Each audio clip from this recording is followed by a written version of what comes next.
Hi, I'm Dr. Jeffrey Anamoreno from Bellissimo Plastic Surgery and Medi Spa. Tonight we have a very, very special Facebook Live event, and so we have a whole group of ladies that have joined me tonight. We do this every year in October. It is absolutely my favorite event that we do. We all get choked up a little bit.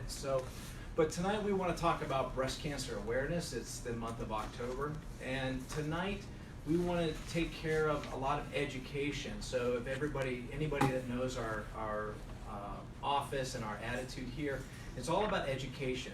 And so we want people that are listening or watching, people that you know that might be going through cancer. I have a very special group of participants tonight. So we're going to touch on a lot of different parts of breast cancer, and the whole idea is to let women know what their options are. And there's no wrong answers. It's whatever's best for you. There's no wrong path to take. But we wanted to present it so that you know what your options are, whether you talk to a general surgeon so you know what your options are about lumpectomy versus mastectomy. We want you to understand that you have reconstruction options. There is implant-based, which are these items here, versus your own tissue. There's options for that. There are options to not do anything at all. But what we try to do is get women to understand that they have their options. We like to present it to you. We like to have a discussion with you so that whatever path you take, you're comfortable with your decision because you've heard all of the options available. It's not uncommon for me to have a lady come in who's several years out after a mastectomy or radiation and a lumpectomy and want to talk about breast reconstruction. And when I talk about immediate versus delayed reconstruction, they're kind of upset because they didn't even know that was an option to even have a reconstruction at the time of her original surgery.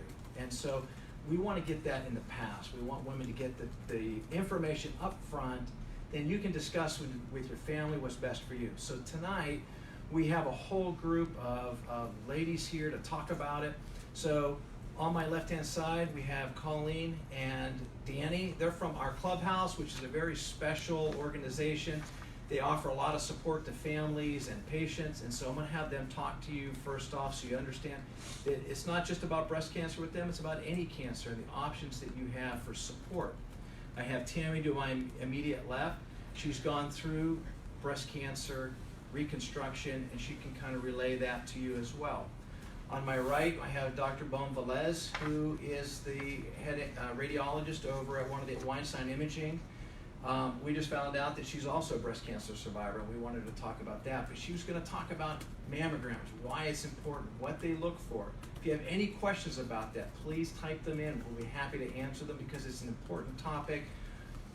I get it. Nobody wants to have a mammogram, but this is why it's important. We need to be able to pick things up early. To her right is Sherry. She's also, as people know, she works here with us, but she's an 11-year breast cancer survivor, so I want her to talk about her story. Her immediate right is Angie, who is now going through the breast cancer. She's had neoadjuvant chemotherapy, which means she's had chemotherapy before surgery, and now going through the reconstructive process. Lisa Laurie, who was here last year with us, and we appreciate her coming back. My pleasure. Lisa's been through 11 years as well. Lisa chose not to have reconstruction, and I want her to talk about that. But the special thing about her is that she has been inspired, her and a friend who has passed away from pancreatic cancer in the recent past, to start Cancer Be Glammed, which is an amazing company, and I want her to have all the thunder to tell you about it. And then Colette is the last person over here. Colette is special because she's genetically predisposed to breast cancer, and so I want her to tell her story about why she chose to go through surgery as a genetic predisposition. So great night tonight. Please feel free to ask any questions that you have. So let's kick off with Colleen and Dani, and tell us about Our Clubhouse. Sure, thank you. Thanks for having us back. I'm Dani with Our Clubhouse, and we are located in the Strip District. We also have a location in Greensburg, and we provide programs and activities in the community as well, hopefully a hospital close to you. So as Dr. Anamoreno said, we have programs and activities for people touched by any kind of cancer. That is from diagnosis through treatment and into life beyond cancer, however that looks for you and your family. We provide education informational lectures, support groups, individual counseling, health and wellness classes. We have yoga almost every day, other exercise classes, nutrition workshops, social activities. We have parties. The list just goes on and on. And Colleen is our clinical director. Hi, it's great to be here tonight, to see everybody. I'm just going to tell you about a couple programs that we offer. One called Living Life Post-Cancer program, and it's for people who have completed treatment. It's a post-treatment program. It's 9 weeks long. We focus on exercise, medical management, nutrition, and the emotional piece of transitioning from active to post-treatment. And we offer those at different locations throughout the community, in Westmoreland County and Allegheny County. We also have a program called Living Life with Metastatic Breast Cancer. We created this particular support group about 2 years ago. It's a monthly group that meets. It's similar to the Living Life Post-Cancer, where we have exercise, a half an hour of exercise, then we have a meal together, and then there's either a facilitated discussion or a presenter that comes in. So some great programs that we offer at our clubhouse. Everything's free. We have free parking. So come check us out. That's great. So yeah, please check it out. It's really a terrific program. It's a special place, but they have an office in Pittsburgh, which is the main office, and then one out in Greensburg near us. And it really is. It's opened up to families, anybody who needs support, open to everybody, and all these programs are free. So it's available, especially for spouses and caregivers that are going through it with patients. So. And children. I forgot the Family and Youth Program. We have a camp every summer for kids, monthly activities just for kids. Some of the children have a cancer diagnosis.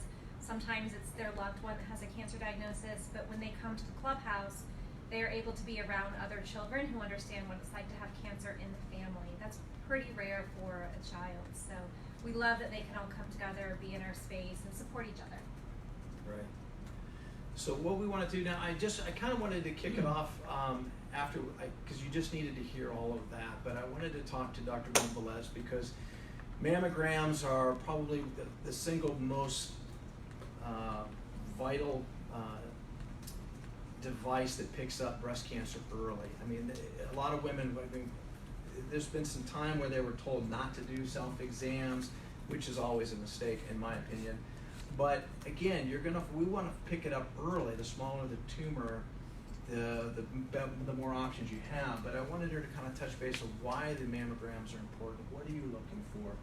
Touch about why 3D is so much better than the older and what you can pick up. And so kind of explain. So I wouldn't want to have a mammogram, so I understand that, but you have to go through it, right? Well, unfortunately, there's been so much controversy about should you have a mammogram. And I feel so bad for the patient and for the doctors, the referring doctors, because there's a conflict. One society says do it every year after 40, and somebody else says you should do it when you're 50 and every 2 years. But I can tell you the American College of Radiology, American Cancer Society, and the both, and the Breast Imaging Society, the three of them specifically in their guidelines say that women after 40 should have a mammogram every year. And if you have a family history, for example, if your mother had breast cancer at age 40, you should start having your mammogram 10 years before your mother had the breast cancer. So at 30, okay? Yes, mammography is the only imaging modality we have, or any modality that we have that can detect early cancer. It's been shown that since screening mammography became full blast in 1980, when in this country we started doing screening mammogram, we've decreased mortality by 30%. Some say even up to 40%. And in countries like Denmark, which they really have an incredible screening program, their mortality has decreased by 50%. And why is that? Because really only 65% of American women in the United States get a mammogram. Yeah.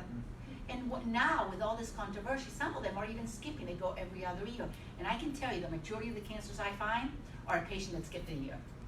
It's easy to skip a year because you're so busy. Everybody has a busy schedule. But those are the ones that we miss.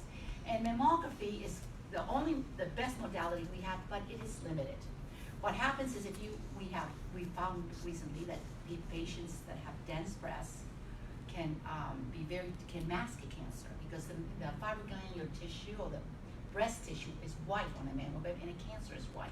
So if you have a lot of fibroglandular tissue, you could miss very easily a cancer. And now in the past few years, I'm sure you've all heard that everybody's talking about dense breasts, okay? Not only because they can mask a cancer on the mammogram, but it actually increases your risk for breast cancer. The more fibroglandular tissue you have, the more likely you have more chance to go to cancer. If your breasts were made of fatty tissue, less likely fat doesn't go to form cancer. So it's important, now there's a big movement, there's 33 states in the United States that have a law that the doctor's supposed to tell the patient what kind of density they have. If they have dense breasts, they're supposed to tell the patient that they would benefit with additional imaging. What's additional imaging? Well, ultrasound or MRI. MRI is hard to get authorization from your insurance company, but so we do have breast ultrasound, which can be very helpful and does detect additional cancers that cannot be seen on mammography because of the dense breast. So we in Weinstein Imaging, where I work, we are passionate what we do, and we feel the same way as you do, education. So I try to talk to all my patients that have dense breasts, try to explain to them what it means to have dense breasts. About 50% of patients have dense breasts, 40% probably have what they call heterogeneous, and another 10% very dense. So half of the population out there has dense breasts, and mammography may not be enough. They may need a little bit more. You asked the question about 2D versus 3D. Okay. 2D mammography was the four views that we would get, 2 views of each breast. We called it the medial lateral light projection and cranial cavernous. But what would happen was you would compress tissue from outer and inner, and so you would have summation of tissue, what we call. So there could be anything hiding there. So then came along 3D a couple years ago, and what that 3D does, it slices the breast into millimeters. So you can go in and out of the mammogram. So it definitely detects, some studies have shown 40% more cancers. And not only does it detect more cancers, because well, of course it's slicing the breast into little millimeters slices, but it also decreases the chance that you need to do additional views. Okay, so one of the big criticisms is that, mammography, women will say, I was called that I have to come back for additional views. I'm really anxious. That makes me really nervous. Now I can't sleep at night. Well, no, with 3D mammography, it's less likely that you're going to be asked to get additional views. So it's decreased what we call the false positive by 15%, which is significant. And it's also the radiation is decreased in the sense that people don't take into value that when you do a mammogram, it's a certain radiation, but when you add additional views, that's additional radiation. So 3D mammogram definitely in all. And the other interesting thing is it's beneficial in all types of breasts, the fatty breast and the very dense breasts. So we try to educate our patients, and it's interesting. All our patients that come to us, we ask them, do you want 2D or do you want 2D and 3D? But because they may have insurance issues. In Pennsylvania, there's a law that all Pennsylvania insurance companies have to cover for 3D mammography. But what happens is sometimes we have patients that work for a company that the insurance company is from Ohio, and they don't cover. So we, in our practice, tell them, do you want to check, be sure that your insurance companies will cover it. But thank goodness that in Pennsylvania I actually was part of trying to pass that law, that the bill that benefits women that their insurance companies will pay for it.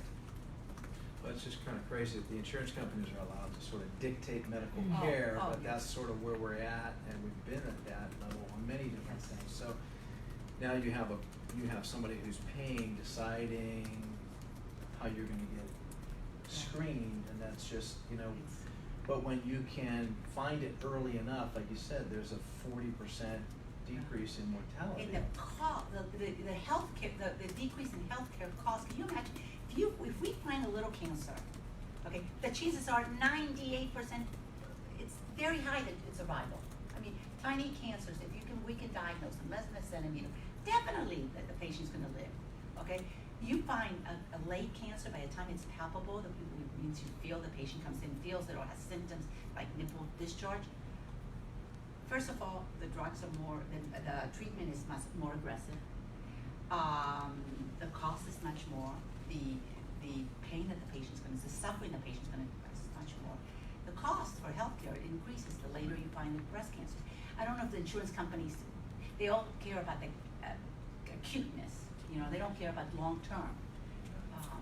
How about mammograms with implants, or with after reconstruction, or with a breast augmentation?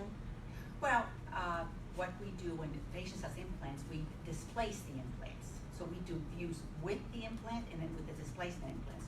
So yes, you can't compress as hard because you have an implant. You're right about that. But we do the best we can. If the implant's under the muscle, you can compress them better. Yeah.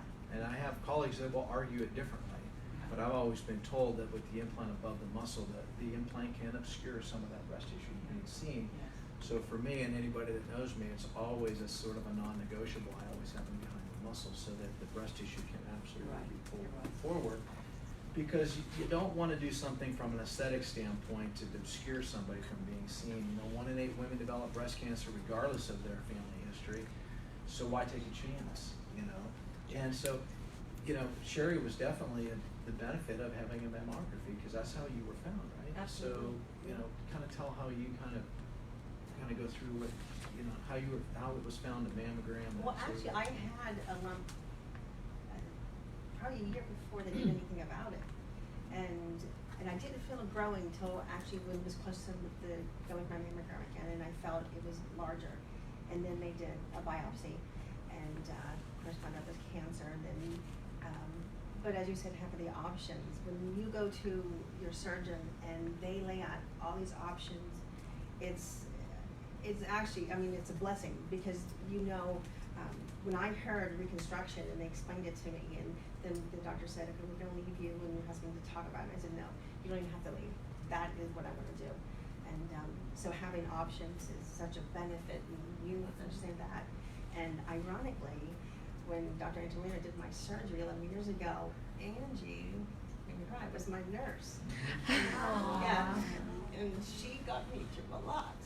So to be able to return that to her was a blessing. I knew I So Kleenex is around now. But then I chose the immediate reconstruction, and I really, it was really a blessing for me. And some Yeah. people really choose for that. Yeah. But I want to skip just Angie for 1 second. So Lisa you went through everything with Yes. the mastectomy and chose not to have reconstruction. But talk about how you were diagnosed and Yes. and sort of your feel for everything. Well, I'm going to sort of circle back to what you're talking about, getting a good diagnosis. I felt a lump, and because I was the type of person that had lumpy breasts, fibroids, etc., I went through testing, and everyone thought that it was okay. And over the course of the time, that lump was I just kept feeling it, and about 3.5 years out, I said to myself, I just am still not comfortable with this, even after I had gone every year for imaging and an ultrasound. And I asked my primary caregiver to give me a prescription earlier than I normally would have gone for another mammogram, and then I had a core biopsy, and subsequently I did have cancer. So I just say that to say, you have to be your own best advocate. Absolutely. You have to know what you feel comfortable with, and if you're not getting the answers you want, you have to pursue it.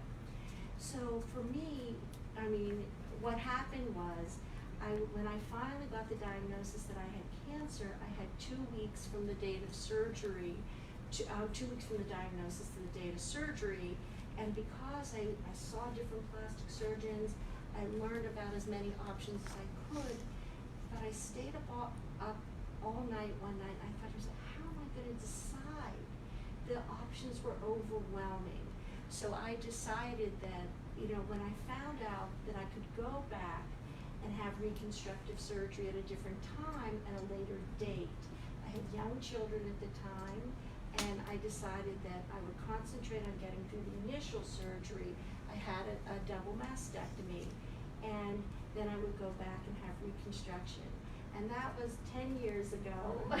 I'm a flatty, as they say, or I'm gone flat, I'm living flat.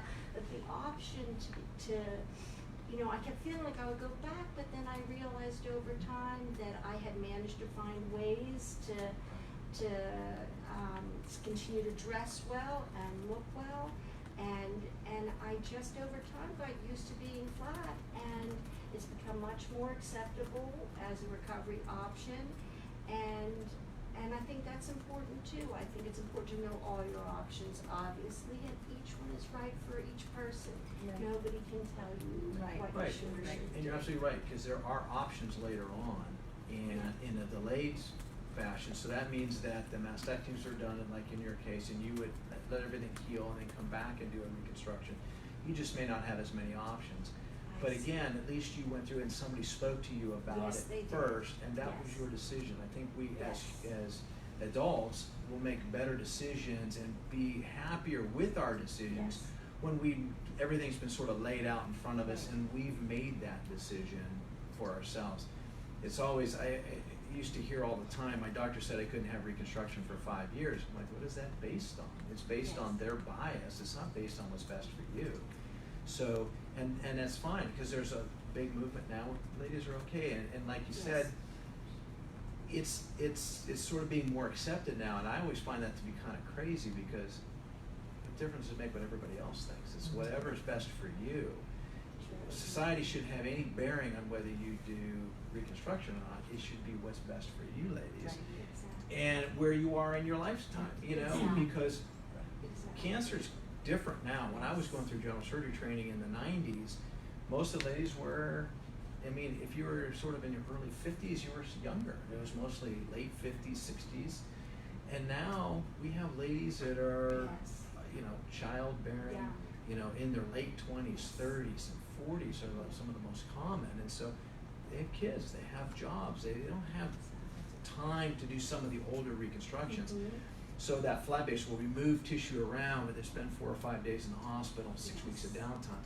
But that's sort of, it's still available, it's still good reconstruction. But now using a tissue expander such as this device and then swapping it for this device is become across the nation as the #1 way of doing it.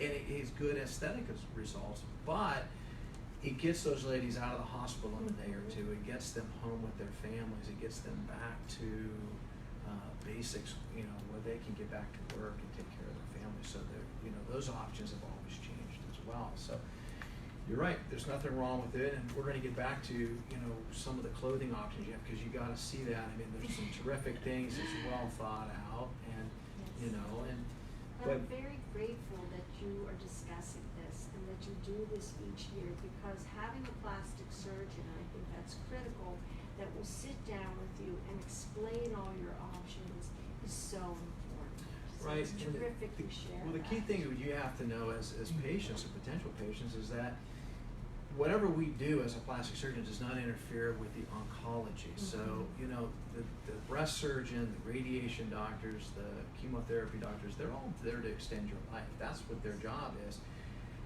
Our job doesn't do that, but our role in this is to really try to provide that quality of life, whatever that might be. And that might be having a lady come in after a radiation and lumpectomy and help fill in that little bit of a concave deformity that she has, or full-blown single or double mastectomy, or just being supportive of whatever she wants. And so just being on the team to lay it out for her and then be supportive. So that's what we do. And so it's important that they know that. Now, Angie, you went through and you had chemotherapy before, so if you don't mind. I found a lump on self-breast exam and went and had my mammogram, was diagnosed really on the spot. Did you have a mammogram a year before? You know, it was my first mammogram, so first time. Diagnosed, I was 41, just turned 41. So I too probably missed that 40 mark of crazy busy life. So once I was diagnosed, it was chemo first. And then I elected to have a bilateral mastectomy, and I chose immediate reconstruction because it was the best. option I felt like for myself and where I was in life and what was gonna be the best in the long run. So, after bilateral mastectomy, I'll be starting chemo again for another year just to make sure it's gone. And I think the process itself, being timely, not waiting, having doctors all work together, like you said, Dr. Moreno, it was helpful. It got me through it, definitely. That was one of the biggest things I think I could say was helpful. And then just the support system, like Sherry, who I called her. It was hard, but I think the more education that you can do for people, the better off. And I can say I really thought about keeping it to myself. Like I didn't want to tell anyone, but I think I'll tell anyone that will listen. It's always a big change too, because as everybody has said sort of at the beginning, you really don't want to tell anybody, and then now, you know, it's you're sitting here trying to tell everybody so that they have an idea, and I'm going to talk to Tammy, and then we're going to go to Colette because she has a little different take on it, and she has little kids at home, and so it's a tough decision for what you did, and you know, sort of taking the bull by the horn. So, and then Tammy, you know, again, you sort of the same thing. It sort of came on pretty much all of a sudden, right? I mean, Right. it's just, I was pretty diligent in getting my mammograms, and then realized that I might be 5 or 6 months late getting my mammogram. So I did a walk-in Wednesday up at Excella Square in Latrobe, and I had to wait. So they give you a little beeper, and I walk the track, and I come in, and you know, I get my mammogram, and the radiologist didn't exactly like what he was seeing. He compared my mammogram from a year and a half ago and saw more calcifications. But when I saw the calcifications in the past, I was told not to worry. So he said I could repeat it in 6 months, or, you know, consult a breast surgeon. So I did, and I'm glad that I did, because she really didn't like the cluster of calcifications that were in my mammogram x-ray. So the ball rolled on pretty fast from there. I had a lumpectomy, and I was diagnosed with DCIS, which is ductal carcinoma in situ, meaning that it just stays in the duct. So I had a lumpectomy. I don't know if I want to say it was a blessing in disguise that the lumpectomy didn't get it all, but it didn't. I still had positive margins, and I decided, well, it was advised that I should have the mastectomy.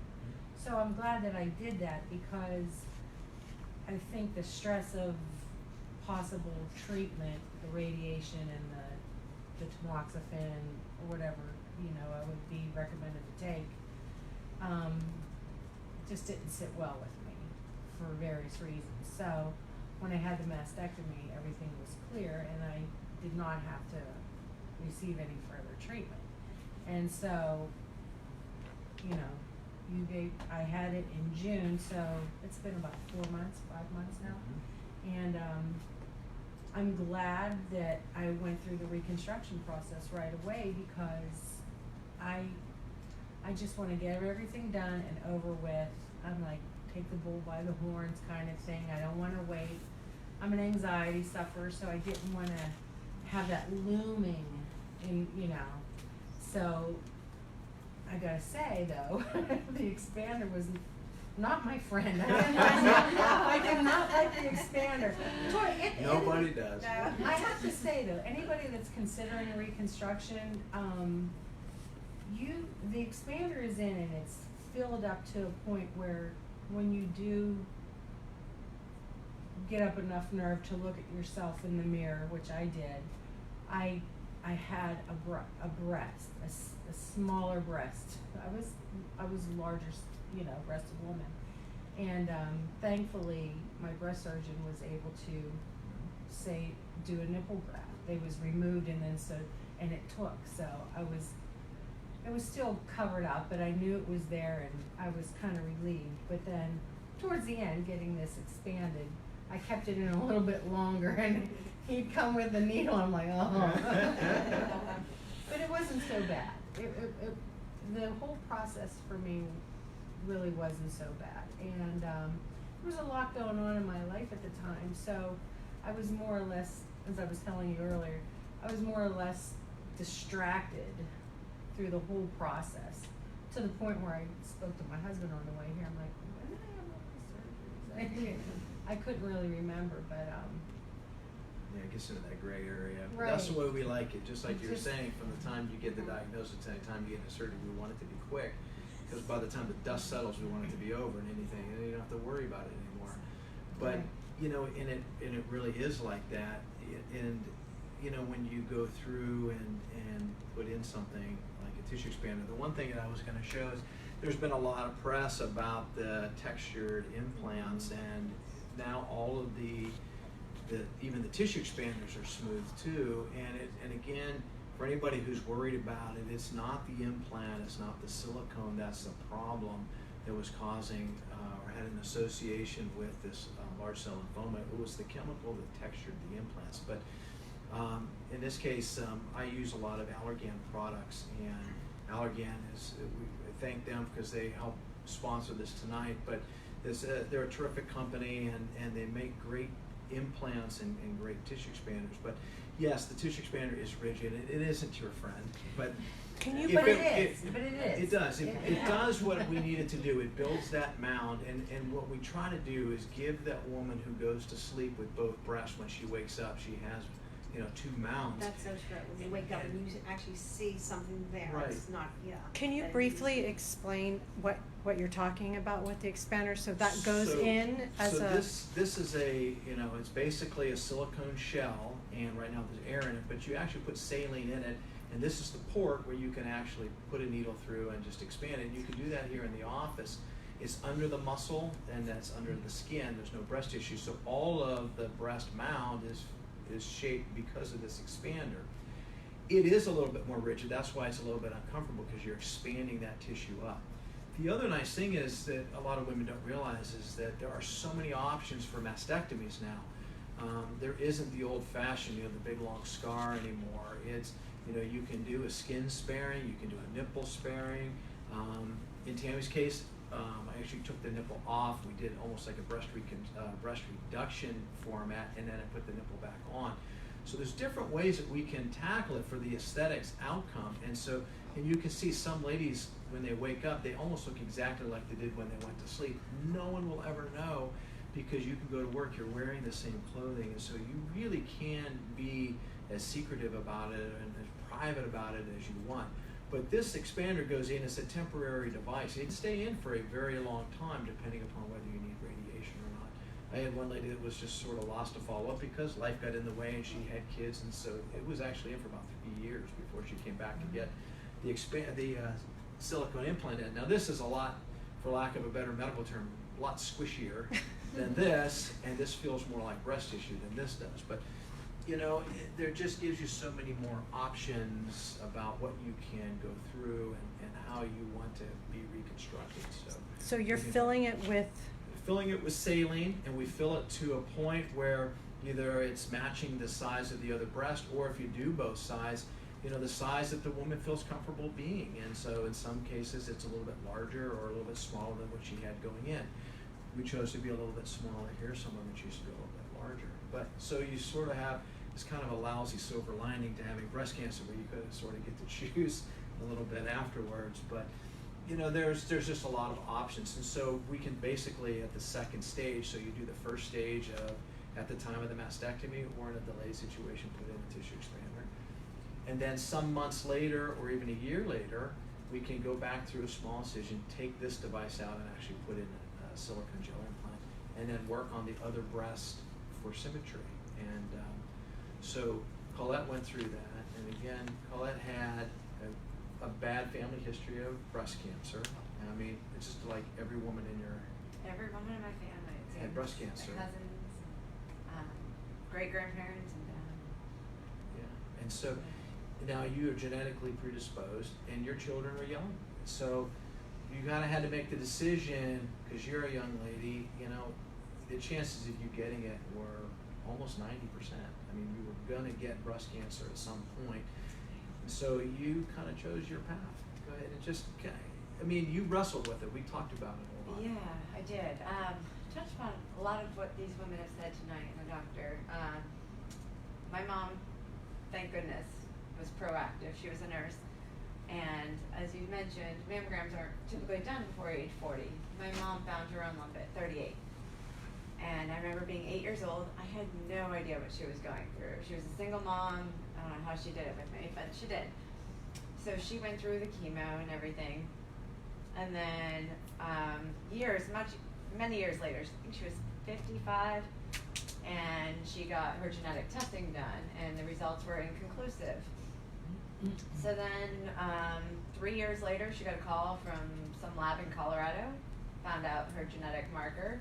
They had me go get tested. So about 10 years ago, I got tested at Hellman Cancer Center in Pittsburgh, right before our wedding, and I found out I had the gene. I remember just sitting there bawling and thought, I mean, I was only 28, but then, as you mentioned, 10 years younger than the person in your family who had it, I did start my mammograms at 28 years old. And then I decided to wait till after kids, and then my doctor, I don't know, about a year ago now actually, went in for an annual checkup, and she told me it's time to get the ball rolling, and I looked at her and said, no, I'm not ready. And I started crying. And I go pick up the kids at school, and the teacher saw I was crying, and I put my shades on, and I just had a lot to think about. And I met with a genetic counselor again. I met with the oncologist. I was not a good candidate for tamoxifen. I know you brought that up. So that was not an option for me. And then I just felt, we talked about it, I felt like a sitting duck. When is this cancer going to get me? I was doing self-exams every week for probably the past 3 years. I didn't want to get it. I was afraid of cancer, didn't want to have to do chemo with 3 children. And then I hear a story from my sister-in-law, how her friend had the gene and decided to ride it out, but still got the cancer and had to do chemo with 3 young kids. And I said, I don't want that to be me. So I met with Dr. Marino. We talked about the options, and there's never a good time to do surgery. But I had 2 in school. I finally had 2 in school, and I had 1 at home. He's in preschool now. And I just said, okay, let's just work it around summer. I mean, I timed it so I could go on the rides with the kids at Idlewild this summer. And we're going away next month for the first time in 10 years with the kids. And I'm so excited. But I also timed that surgery, my last one, so I could go on the rides again. Right. So But I tried a lot of thought process in it. Yeah. It was interesting for me to go through it with you. And I remember you asking me, what if I just waited for a while? When should I do it? And I just said, it's just Russian roulette. We don't know. There's no way to test for it. There's no way to say, it's like, you know, you're going to be 39 in 3 months, and there's no way to know. So, you know, and then you sort of pull the trigger to go ahead and go through it. But I remember we had it timed out that if we do this, we're going to do this, and then the kids will be out of school, and then we're going to go to this, and it just sort of played out, you know, how we wanted it to play out. So it all worked in your favor, which was good. I prayed a lot for the timing. I didn't have a lot of help the first time. I had some, and thankfully, Mom's at church came together for me with meals. I mean, just things fell into place, and I said, okay, this must be the time to do it. Things just lined up that I didn't expect. And then the second surgery, my mom was able to come back. She had another surgery, so she was recovering the first time around. We were both not able to help each other. But we were there for each other over the phone. So. I have Melissa asking a few questions. How long do implants last? The silicone implants will last a good 25 to 30 years, probably more, because the way that they're making implants now, these implants are actually, the shell has changed over the years, and now the shell is actually about 5 layers thick. There's a barrier in it. The gel inside here is more cohesive. It's more like a jelly. So these implants will really last a long time. The older implants that were more like a molasses and a little bit thinner, they were getting 20, 25 years pretty routinely on those as well. So we're expecting more out of this implant, but I would, safely say 25 to 30 years. And you have patients come back after 10 years for? I like to see patients, whether it's for an augmentation or reconstruction, I like to see them yearly or every other year. I do recommend that any lady that has gone about 10 years, there's a lot of misinformation on the internet about, implants need to be replaced every 10 years is absolutely ridiculous. If it's gonna last 25 or 30 years, why are you gonna replace it in 10 years? Saline implants are also good. On average, they're about a good 15 years of life expectancy. So why even change those out every 10 years? So any woman after 10 years of after her augmentation or her reconstruction should definitely every year, every other year, see a plastic surgeon just to have them examined. We know what we're looking for and make sure that everything's intact. Melissa also asks, is there thoughts on helping get rid of a chemo rash on face and neck? Anyone that's had experience? I think you have to talk to your doctor. Yeah, I would ask your oncologist because they really know with the different medications that you might be taking, they'll know the side effects, but I would definitely, I haven't seen one of those in a long time, but I would definitely check with your oncologist. Dr. Böhm-Vélez. So, back to you. So I did want to Okay. say one thing, which you had mentioned, about one thing I always hear from patients, how could I have breast cancer? I have no family history of breast cancer. Well, do you know that women 40 years and more, that 60%, 60 to 80% of these women can have breast cancer, have no family history? So, most people don't have family history and they get breast cancer. So that's one thing that I think people, why do I need to have a mammogram? I can't have cancer because I have no family members with breast cancer. Well, the majority of the patients that I see don't have a family history. It starts with them. Right. That's right. And if you're a woman, it's 1 in 8. Like I said, it's regardless of what if you have a family history like Colette, you're going to be way higher than 1 in 8. But the average is 1 in 8, so you can't take a chance. And so, sometimes patients will come in for a breast reduction or for an aesthetic procedure, and I'll say, okay, when was your last mammogram? It's been a year or two. And I'll say, okay, we need a mammogram, And I had one lady a few years ago, she fought me tooth and nail. We were going to do a breast reduction. She did not want to get a mammogram. And I said, I'm not doing your surgery until we get it. We bantered. She came back a couple of times. Finally, after about a 6-month ordeal, she had the mammogram, and it turned out she had breast cancer. So we ended up doing a mastectomy, and then the second stage, I did a reduction on the other side and finished the reconstruction on the other side. But it's little things like that. It's just, and I've had patients, and you've seen it as well, no cancer, and then it came in, and all of a sudden, within 9 months, there's a cancer there, and it wasn't there. So we used to say, cancers don't grow that fast, they don't double in time. Breast cancer, in my opinion, and what I've seen since I became a physician, breast cancer has become more aggressive. It attacks younger ladies. That cancer is more aggressive than some of the ladies in their later years. Well, remember with mammography now, we're actually, before mammography, screening mammography, we did not detect ductal in situ because usually it presents, like you said, calcifications. So all of a sudden now we are diagnosing DCIS, which was not diagnosed before screening mammography. So we are diagnosing significantly more cancers now. Better resolution of the mammogram, the 3D, and we are seeing little, smaller cancers, which is good. But it is very common. The thing is that this is changing maybe a little bit the subject, but ductal carcinoma in situ is a very interesting cancer. In Europe, they don't call it a cancer, nuclear grade, the low grade, nuclear grade 1, they don't call it a cancer, they don't treat it as a cancer. Right. And in this country, there's a lot of controversial, and we're actually moving away from being so aggressive with DCIS, that's a nuclear grade, a low nuclear grade. So I think it's interesting, the more we're learning so much, and actually this city is known for how good they treat, diagnose and treat breast cancer. And we have to give thanks to one man for all this, Dr. Bernie Fisher, who died 2 weeks ago, and at 101. And what he did for breast cancer.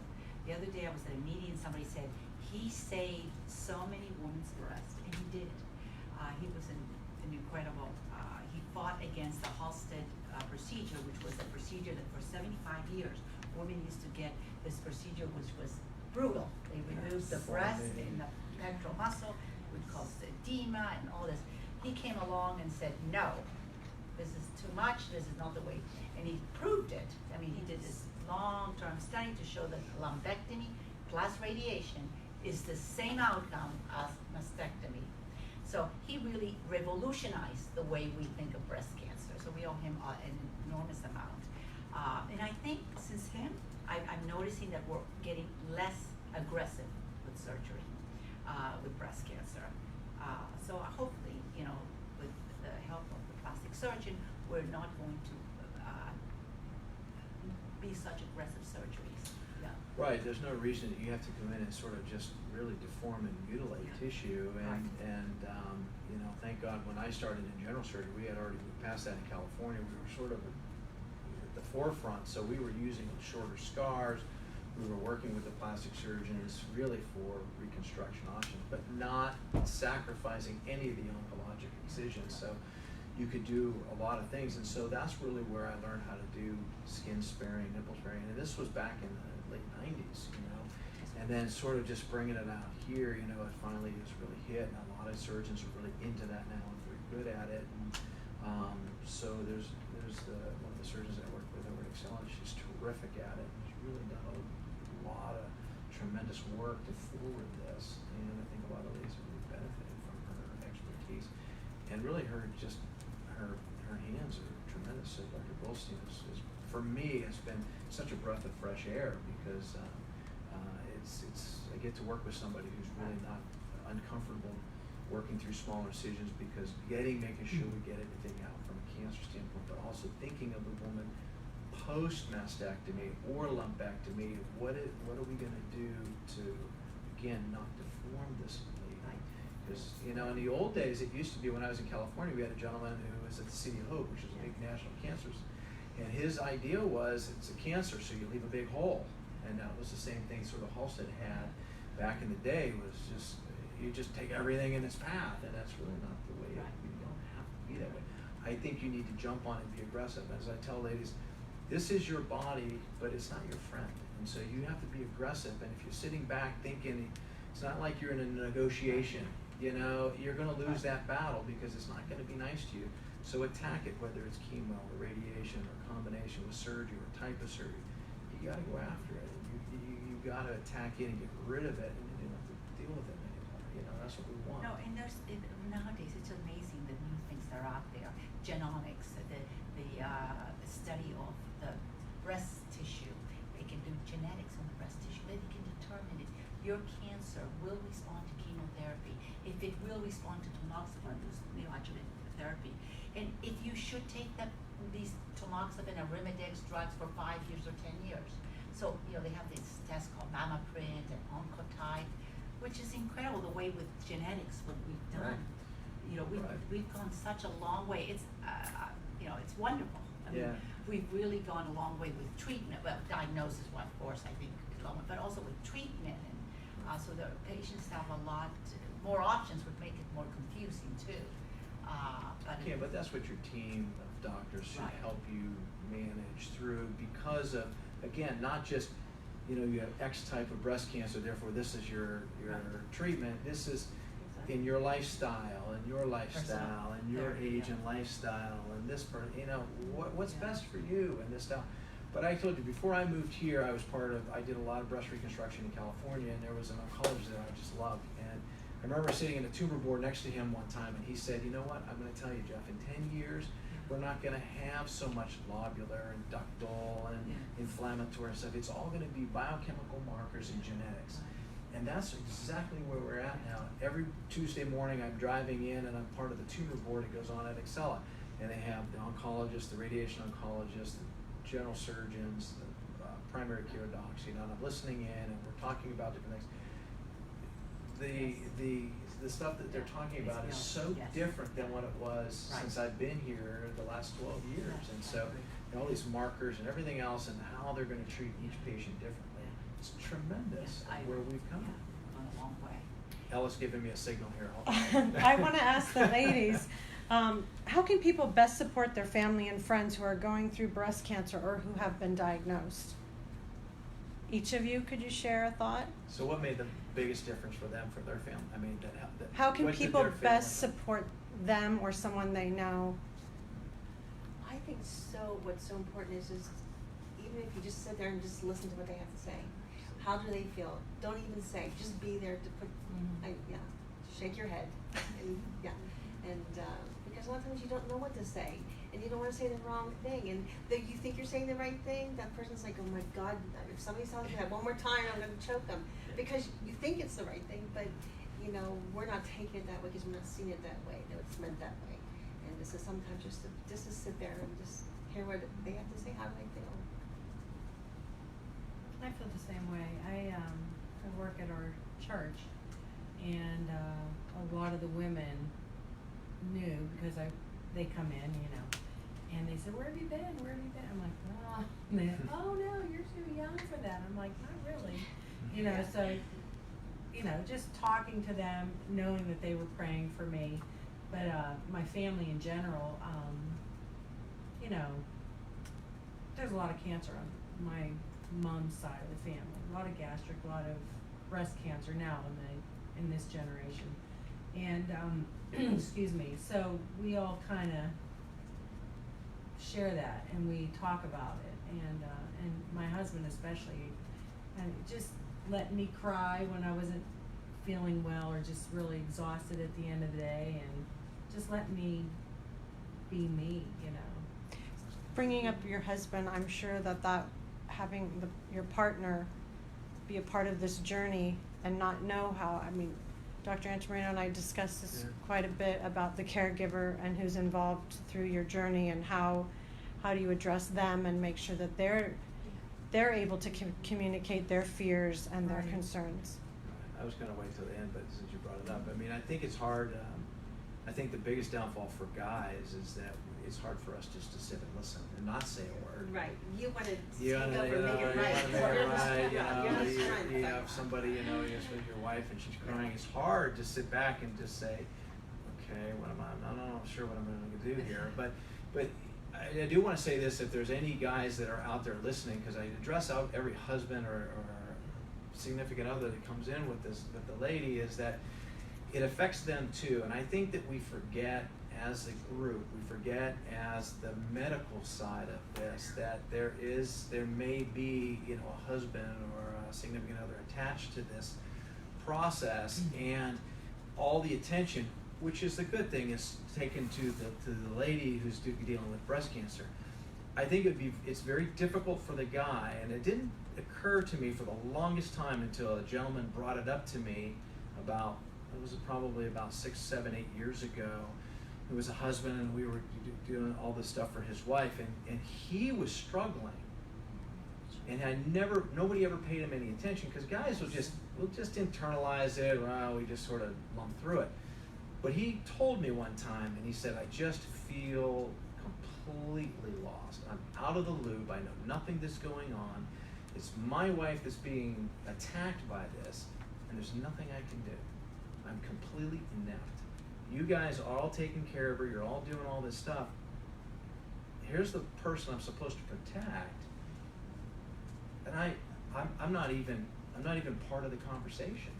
I'm out in left field, and that when he told me that, it was like a big slap in the face, because we had failed one of the people going through the journey, and that was the person we needed the most, because that's where the most support is going to be coming from. So I sit down whenever they come in and just say, look, we have a lot of support, we have a lot of things to help you guys get through this, including you, and you need to make sure that if you're struggling, you need to call me as well, because just forget about it. We focus so much as physicians that it's a problem. We're gonna solve this problem. We're gonna make you whole. We're making this thing go away, and you just forget about everything else. It's not the right way to be. I find a lot of women tell me when I'm, doing their biopsy, goes, how am I going to tell my children? How do I tell them now, or do I wait? I think they need support systems to help them, how they're going to break the news to their children, because children, more than anybody, don't express themselves. They don't know how to express it, and it is a mourning. It's almost the death of something. They see the mother, this changes. She's going to change. You gonna be a different, after you have breast cancer, you're a different person. You can't do anything about it, you're gonna become a different person. And so the children see this, but they internalize it, they don't say it out. So it's, I think, really important to have, for example, programs that you have, to allow these children to open up. It's okay to talk, it's okay to, to cry. If you wanna cry, cry. But I think most of them don't, because they don't have outlets. Yeah, we can help with all of that. I was gonna ask you, so you have, I mean, are you able to address with these ladies how to talk to their family? We are, and even if people can't come to the clubhouse, you can call us, and that's something that we do. We started a Caring for the Caregiver support group, because we know when cancer happens, it happens to the whole family. That support group is still ongoing every month at Hillman Cancer Center. It's for anybody, any type of cancer. And then I'm so grateful to have a child life specialist on our staff.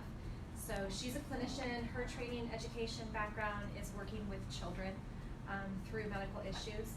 She does a lot of medical play, so she'll have the doll, and the child will actually put an IV into the doll where mom or dad is going to get an IV, or where they are going to get an IV. And she takes phone calls from people. I was just diagnosed. How do I tell my kids? And she has a lot of resources she can share, and the kids come see her. She does individual and family counseling with them as well. Right. Well, because that's interesting, because, I mean, you've got Grant going through, and he's 15, 14. Drake was 15, 16 when you went through it. So again, it's got to be tough to sit down. I mean, it's one thing to talk to your husband about it, but it's another thing to talk to And I think today there's more information and support for that than ever. 11 years ago, we were very limited. And my children at the time, I had 2 daughters, they were 9 years old and 14 years old. And the lessons I learned from my children were, they're in a terrible position if they feel you're hiding something from them or you're lying. And I'm not saying that you have to be totally open, explain the procedure step by step, but you have to be able to talk to them in a way with manageable chunks of information that makes sense to them and makes them feel that they're included in the process. After I had a double mastectomy, I never let my kids see my chest or my body undressed anymore because I was so self-conscious, and I thought it would be so horrifying for them. And when my daughter was about 10, she came into my room one day, and she had had surgery when she was little, and she had a scar on her stomach. And she kept saying, "Mom, why don't you ever show me what you went through?" Now, every child's different. What I'm advising is not necessarily right for your child. So I said to her, "Really, do you really want to see it?" She said, "Yes." So I unbuttoned my shirt, and I have scars, and I no longer have breasts. She made a big study of it, and she said to me, "That's not scary." But out of the mouth of babes. Yeah. What are you so afraid of? I have a scar too, and ran off. And that was the end of it in our house, because it was demystified. And I think if I could share one word of advice is to go to terrific resources like Our Clubhouse, but also really assess your own children and help them to understand it in a way that they can process it and manage it. The interesting thing about children is you might not really know what they are feeling or what they think. Yes. We also have a workshop called Climb. Children's lives include moments of bravery. That's for children who have a loved one with cancer. It's a 6-week program. They meet with a social worker. The parents meet concurrently, and they are being taught how to talk to their kids. The kids learn basic facts like what is cancer, how do you get cancer. The kids get to ask questions. Every workshop they ask if they can get it. You might not think that they think they might get it, but and we've had, so many stories like all of you have, but one little girl, after a few sessions, went and hugged her grandmother. Her grandmother was the one with cancer. Nobody knew that she thought she could get cancer until she went and hugged her grandmother for the first time. And I'll just tell you one more, another mother, when they started, she told us that she talked to her daughter about everything. She knew, what kind of cancer she had, what was going to happen. And the little girl's in her first session, and she tells our child life specialist, I don't know what cancer it is, I don't know what kind of cancer my mom has. So mom was communicating, daughter wasn't receiving it, and mom didn't know. Melissa said this was so great helping her with what to say to her daughter. Good. So. Well, I know we've been kind of going on, but I want to have Lisa show some of her Okay. clothing here because I think it's very beneficial, and you have to see it. I formed Cancer Be Glammed to educate and empower women going through all types of cancer, and it's really what I like to call a lifestyle resource, because from diagnosis through survivorship and into your life, you go through so many things that are emotionally devastating, and part of that is because it's physically devastating as well. So I'm just on Cancer Be Glammed. I think the biggest thing that I'd like to just talk about is this is a guidebook that we created, which you can purchase on our website, that was created by survivors for survivors. It's all the short tips and advice on how to take charge of your own recovery of the lifestyle issues, body image, self-esteem, and that's what the website is all about. I didn't have a source of support after I had my double mastectomy, so I decided, other women must be struggling as well, and that's why I created my company. And for example, our goal is to sort of be what we like to say practical yet fashionable, and having a shopping directory and a gift guide is one feature of a large website where you can hear from women directly, a lot of content about how to reclaim your body image and your life. This is a great post-op shirt. It was worn by Jillian Rancic and Robin Roberts. It's the claim to fame, but it is for drain management. And right after surgery, it is soft, it's breathable, and you can hide your drains in the pocket. So that's an important recovery solution. And we talked a lot about reconstructive surgery. This is a company that has designed bras for women following reconstruction, because your needs are different and you can't wear mass-marketed bras with underwires. And they're beautiful, but they are meant for women who have breast reconstruction. And so now today there's a lot more options, and this was a company founded by survivors for other survivors. This is a terrific shirt. It's adaptable clothing. You can wear it during any type of treatment or surgery. It's got terrific port access, and you can unzip it if your port is in your chest or you're recovering from surgery, and you don't have to get undressed. And I have two quick things. I really struggled with whether to wear a wig or tie, headscarves, etc. And again, this is a company founded by survivors. We find that the best products were created by survivors who couldn't find what they needed and decided to make it for other women. These are called chemo beanies. They come in like 20 or 30 styles. There's even one for your wedding if you're getting married. And what's nice about them, they're pre-tied. You can just stick them in your pocket or your purse or your chemo tote bag, and they're a beautiful head covering, lightweight, and they're terrific. And I know that a lot of women, all of us now, struggle with having to be careful in the sun. We always had to, but now it is even more important. And today there's terrific sun protective clothing. This is a cover-up and dress, but the fabric has UPF 50+ in it. Excuse me. So you still need your sunscreen, but you can put this on and feel like yourself and feel like everybody else and be able to go outside and not worry. So that's the goal of Cancer Be Glammed, is to give women education, which you said, because it's important to be well informed and have the options to get on with their life and live it the way they want. So your site has links to all of these Yes. clothing articles, as well as blogs, educational blogs. Exactly. It's what we call a content hub for women going through any type of cancer, because there's blogs and videos, and we have a shopping directory. We like to say we took the guesswork and legwork, because when you're going through your diagnosis, there's so much focus, rightfully so, on your medical, that you don't get to think ahead of what your needs will really be.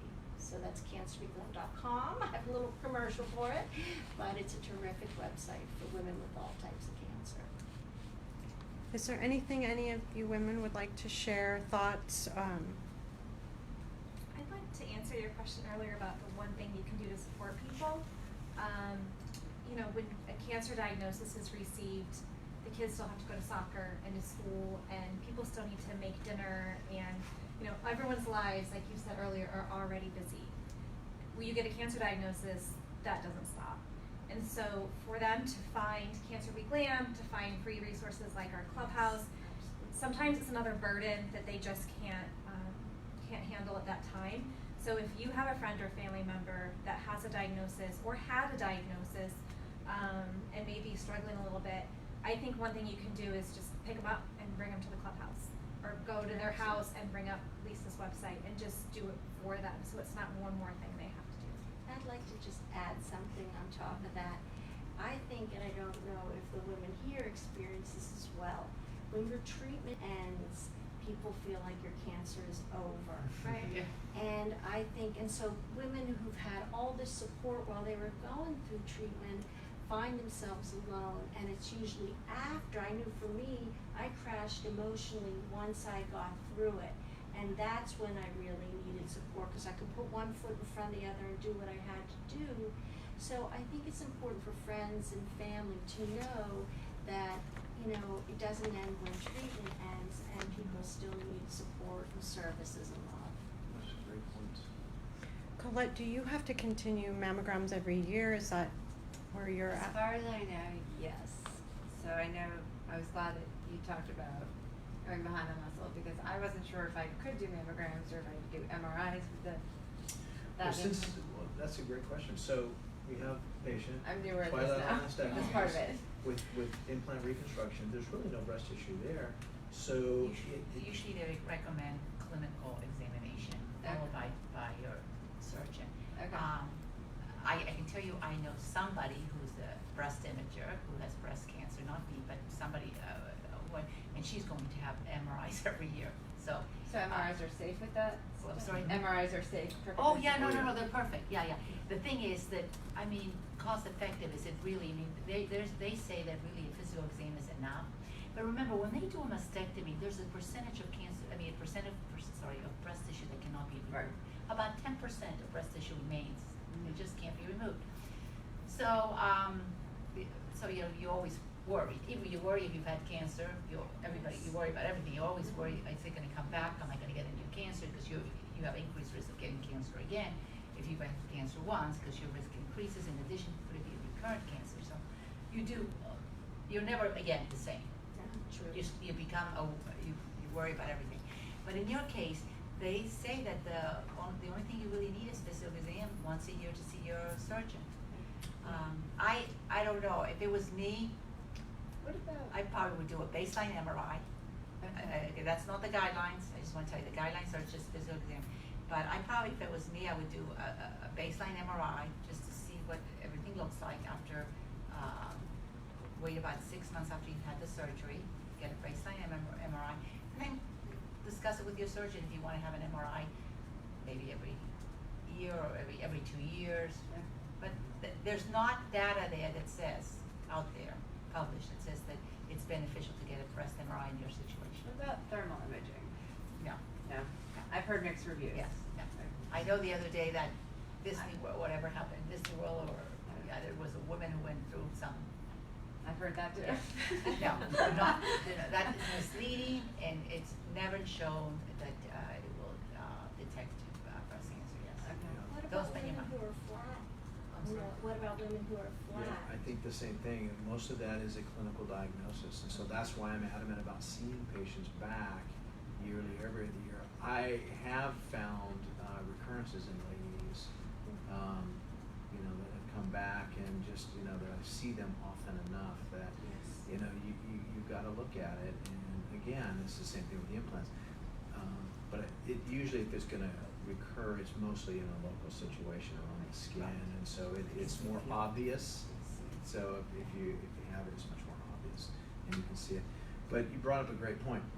The tissue expander has a small piece of metal in it, so you cannot go through like an MRI. But the implant itself can go through an MRI. So anybody who's been reconstructed with it, you do not have to worry about it. You can go through the detectors at the airport, no issues at all. I have set off. So- Absolutely. My husband's work. All right, well listen, I just want to say thank you to everybody. I mean, please go out, we have great organizations, Our Clubhouse is fantastic. Please visit Lisa's website, they're terrific. I appreciate those ladies coming out and the courage of everybody here to tell their story, to get the word out. You just have no idea talking about it and getting it out there. If you can help just one person act on something early, then maybe putting off a mammogram, maybe this, maybe everybody goes through denial. You hear, I've had it for a year. Guys are not any different, believe me, we probably wait 5 years. So again, same thing, if you can be that proponent, getting them on the website, doing some things for them, kind of helping them get started. Because I have a feeling from what I've heard from a lot of ladies over the years, it's such a multitude of fog that you just don't even know which way to go. And that's where your medical team needs to be helpful.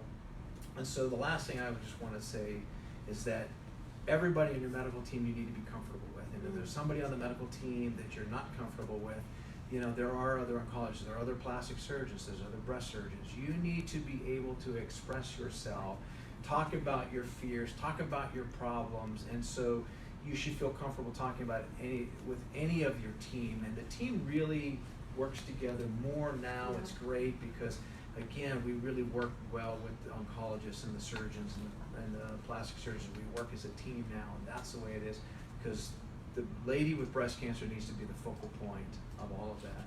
And lastly, I really want to thank you, Dr. Böhm-Vélez. I mean, this was fantastic. I learned a lot. I learned stuff from everybody here. A little bit more thought process about, things moving forward too, that it doesn't stop afterwards. But that's why I like to see ladies yearly. Keeps me in the loop with them, see how they're doing. But that's how I was able to catch a couple of recurrences in the past, just knowing them well enough and knowing that they were a little off or something was different, or it didn't seem right, and getting them back to their oncologist for definitive proof. So again, I want to thank everybody for listening in. I think this was a really great night. I love this night. So we'll see you again next month. We'll try to make it as exciting. I don't know the topic yet, but certainly next year at this time as well. So thank you again. Good night to everybody. Have a good night. Thank you. Thank you.